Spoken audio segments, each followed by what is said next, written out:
Այսօր կառավարության նիստը սկսվեց վարչապետ Հովիկ Աբրամյանի ազգային անվտանգության ծառայության նորանշանակ պետ Գեորգի Կուտոյանին ուղղված շնորհավորանքներով, ապա Աբրամյանը տնտեսական մրցակցության պետական հանձնաժողովի նախագահ Արտակ Շաբոյանին խնդրեց ներկայացնել հացի արտադրության ոլորտում իրականացված ուսումնասիրությունները։ Հիշեցնենք, 2015 թվականի ընթացքում ալյուրի գները շուրջ 30%-ով նվազել էին պայմանավորված ռուբլու արժեզրկմամբ, մինչդեռ դրան համարժեք հացի գները չէին նվազել։ Ուսումնասիրության արդյունքների համաձայն հացի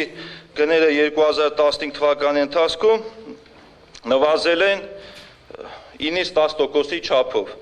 Հացի գների նվազման վրա ազդել են հիմնականում հետևյալ գործոնները, դա առաջինը ալյուրն է, սակայն ալյուրի գների նվազումը մի մասով է անդրադարձել, քանի որ համաձայն մեր գնագոյացման հաշվարկների հացի ինքնարժեքի մեջ ալյուրի տեսակարար կշիռը կազմում է 52.3%, հետևաբար ալյուրի գների նվազումը մի մասով է անդրադարձել հացի գների նվազման վրա եւ բացի այդ հացի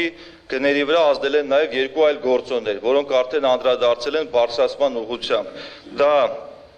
գազի գինն է եւ էլեկտրաէներգիան։ Կառավարությունը հաստատեց նախագիծը, որով ազգային ժողովի նախագահին առաջարկվում է 2016 թվականի փետրվարի 19-ին գումարել ազգային ժողովի արտահերթ նիստ օրակարգում ներառելով Հայաստանի Հանրապետության կառավարության կառուցվածքների մասին օրենքում լրացումներ եւ փոփոխություններ կատարելու մասին նախագիծը, որով առաջարկվում է տարանջատել տարածքային կառավարման եւ արտակարգ իրավիճակների նախարարությունները։ Նշենք, որ նախարարությունների անջատումը ՀԿ ՀՅԴ կոալիցիայի շրջանակներում է։ Նախատեսվում է, որ տարածքային կառավարման նախարարությունը կհատկացվի Դաշնակցությանը եւ այն կղեկավարի դաշնակցական Դավիթ Լոքյանը։ Հարկ է նշել, որ տարեվերջին Հովիկ Աբրամյանը խոսում էր կառավարության կազմի կրճատման մասին, մինչդեռ մինչև այժմ մենք ականատես ենք լինում միայն հակառակ երևույթին։ Քաղաքական համագործակցության արդյունքում անհրաժեշտություն է առաջացել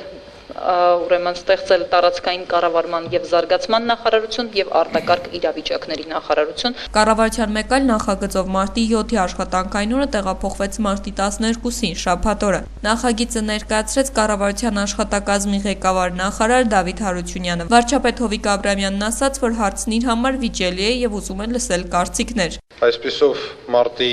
5-ը, որը շաբաթ օր է, 6-ը կիրակի, 7-ը երկուշաբթին կլինի հանգստյան օր եւ 8-ը ոչ աշխատանքային օր։ Նայություն կտա մարդկանց պատշաճ նախապատրաստվել կանանց տոնին։ Ոնց որ բոլորիդ համար հաճելի էր, այդ լուրը։ Առաջարկում կանայք հանգստանալ, տղամարդիկ աշխատեն։ Անհանգստանան, այո։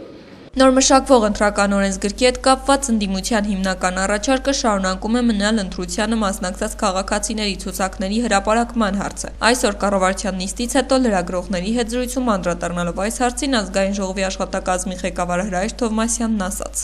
Չեմ բացառում նաև, որ մատչելիության, հասանելիության աստիճանը ստորագրված փաստաթղթերի կարող է եւ որոշակիորեն մեծանա։